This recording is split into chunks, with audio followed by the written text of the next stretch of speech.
Welcome to Mid-Season, where we watch a one-season show that was kind of mid. I'm Sandile. And I'm Fadzai. And this is our inaugural mid-season. Welcome back to the show in big 2026. Hope it's going well for you so far. The world is burning, but we must still make art, if you can call this that. It was burning last year, and the year before that, and the year before that. The flames grow ever higher, and my fury with it. But nevertheless, we persist. This is a little intro bit we're doing because, as announced, our inaugural mid-season is about the Secret Circle. Woo-hoo! We are going back to Chance Harbour, Washington. And just so you know, we've already tried recording this intro, and if I don't acknowledge that, I'll go insane. But I am an actor, and I am very familiar with having to do takes over and over again and pretend it's the first time I'm saying things. So I am in this. This is how I know I'll never survive that industry. I'm just happy to voice my little character in a dark room. and stepping into character, the last time what I said was, Washington? Oh, the show's in Washington? Oh, yeah. And I was like, why are so many of these supernatural stories set in Washington? You got Twilight, which is in Forks, Washington. Right. And they go over to Seattle for a bit. We've got Grimm, that I think is also set in... No, is that Oregon? That's in that Oregon, Washington? I believe, yes. Oh, that's Oregon. Okay. Pacific Northwest, let's say.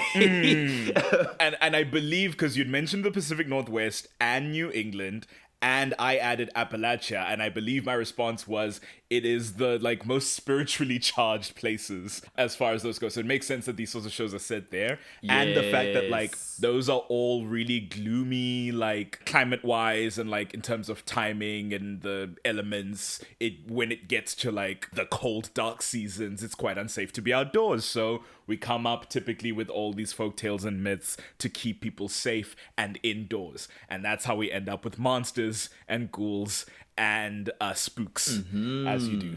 New England seems to be more like the eldritch sort of horror, some ancient evil buried deep in the earth. Whereas Pacific Northwest is all the monsters and freaks that look like humans, they live here for some reason. Well, all the eldritch stuff is guilt for colonization, as far as I'm concerned. And then for extra spice, we've got New Orleans whenever you want to do voodoo-specific stuff. That's from here, baby. That's that Africa influence. But nonetheless, The Secret Circle, a sister series of our very own The Vampire Diaries, if you will, made by... I don't know if it's the same entire production team. I believe at least Kevin Williamson, who was a showrunner for The Vampire Diaries, and Leslie Morgenstern, who was also in the production of The Vampire Diaries, were attached to this show. Born to do supernatural fiction. Your surname is Morgenstern? Yeah, right. Morgenstern. I think we talked about her before. We're like, Miss Morningstar, we see you. This is where you belong. And it released in 2011, which I believe was during the third season of The Vampire Diaries. Yes. But only lasted one season before it was unceremoniously cancelled, citing low ratings as compared to The Vampire Diaries, which was, unfortunately, its immediate benchmark, and how expensive it was to keep up the effects, because if you don't know, The Secret Circle is a show about witches and witchcraft, and doing magic, especially on the CW, is hella expensive. Which, we always talk about how I criticize the effects on Vampire Diaries. But at least those effects, it was usually only one witch in the main cast. Now we have at least 6. So, yeah, quite pricey. Also, Secret Circle, also done by the same author who did the Vampire Diaries books, L.J. Smith. Miss L.J. Smith. And I actually need to double check. They might have... No, it's not that they were before. They were from, exactly the same time. I guess she was writing the series in tandem, because the first trilogy of the Secret Circle books is from 1992, and I think that's when the second book of the Vampire Diaries came out. So Miss Ma'am was prolific. Stephen King, who? Never heard of him. Miss Smith, R.I.P., was churning them out. She also did Night World, although I'm not sure what Night World was about. I think I haven't looked it up Oh, in yeah, years, so I've forgotten that. But yeah, she did Night I had a World. friend in high school who read the Night World books. Yeah. Oh, wow. Rumor has it that if the Secret Circle had carried on, it would have been revealed to be in a shared universe with TVD. They would have had a crossover episode with our Mystic Falls gang. Crazy thought. And I will forever be heartbroken that I didn't get to see that. Just always curious, how are you squaring the circle on that one in terms of magic? But yeah. Just different, I guess, different species of witch, different bloodlines of witch. I don't know. I have my theory about the witches in Chance Harbour, but we'll get to that in a later episode when we discuss a certain something. Okay. Interesting. What I will say is maybe in some alternate universe where the Secret Circle was, super successful and made enough money to stay on air, who knows? Maybe in 2013 we get a Night World series on the CW as well. Imagine. My God. Yeah, I guess our experience with the Secret Circle, I assume you also were watching it live as it was dropping, unlike the Vampire Diaries, which we came into a little bit late, respectively. No, I think I had no idea the Secret Circle was airing. I don't know where on South African television it was airing. I don't know if it was. I watched the Vampire Diaries on several different channels. At one point it was on Vuzu, another point it was on Mnet.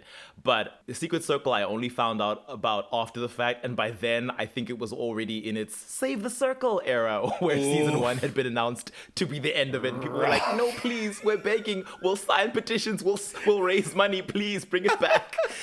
I'm always so curious, and I say this with no mockery in my heart because I understand the instinct. What the petition signing initiatives think is gonna happen after they've signed that petition. Like, if enough people sign it, the money just appears, or the executives change their minds. Like, what's the intention? It couldn't possibly be as many signatures as there were viewers, because otherwise there wouldn't have been an issue of viewership, no?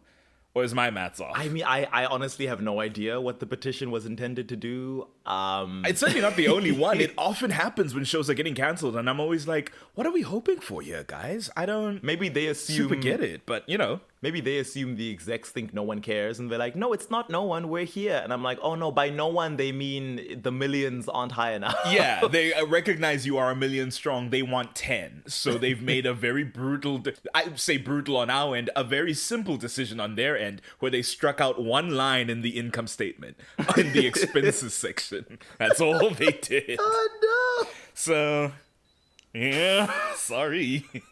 But on a different note, I was watching it live as it was coming out. It definitely wasn't on any channels that we had here, but I was yo-ho-hoing as mid-teens, and it was an experience. It definitely felt, I remember feeling vibes as I was watching it live, and I remember being very bummed that it got cancelled. But looking back as an adult, I guess it makes sense, even though it does hold a space in my heart. I mean, The Secret Circle very much inspired a creative project of mine from when I was a teenager, quite heavily. So, you know, clearly it meant something. Yeah, it was an interesting show. It very much has the same like baseline energy as the Vampire Diaries, but there's like a different sort of environment that we're in. We're dealing with different sorts of like lore, so it's a breath of fresh air, but it still feels familiar if you're used to that sort of thing. Mm-hmm. It's a nice like pre-rain, post-rain cool air that you're breathing in, and I like it. If you've seen The Secret Circle,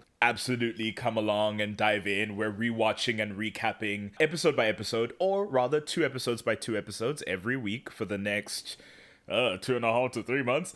And if you haven't seen it, find a way, baby girl. We are having a key, and it's gonna be probably very unserious. It's not going to be as much effort and preparation as we do for our main seasons, but I think that's when it gets the most chaotic and fun. So absolutely dive in. But if The Secret Circle is not for you, fear not. Our 2nd season is coming up soon. And actually, I want to at this point note that we got a lovely email over the holidays from one of our listeners. I will not say their full name because that feels like doxing.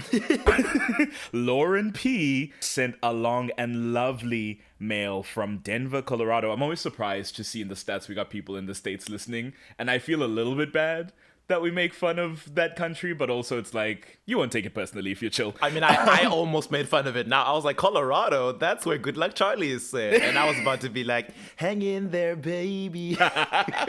More relevantly, she said, I'm Lauren from Denver, Colorado, aka the place Jeremy got exiled to. Unfortunately, he and Cole would fit in here. And I thought that was such a funny opening line. But she sent a long and very kind and thoughtful email about how much she loves the podcast and went into a lot of her thoughts about the originals, which are very interesting and fun. But I just wanted to say thank you very much, Lauren, for that mail. We really appreciate you and how much the podcast has been a vibe for you. I unfortunately hate to disappoint, but our next season is not on the originals like you might expect as a natural follow-on. That seems too predictable, and we're wild and crazy here. A formal announcement for our second season, we will be covering Teen Wolf.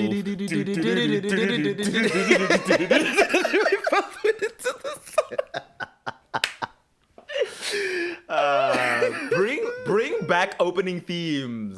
I mean, even wordless ones, but I prefer when there was like an actual song. Absolutely. I love it's crazy that like early on the song didn't exist. It's probably season 2 when it kicks in, or maybe 3, I don't know, but it's just such a staple. Yeah, we will be watching and covering for our second season of the podcast Teen Wolf, the MTV sudden hit. So gird your loins, sharpen your claws, and steer clear of the Nematon, right?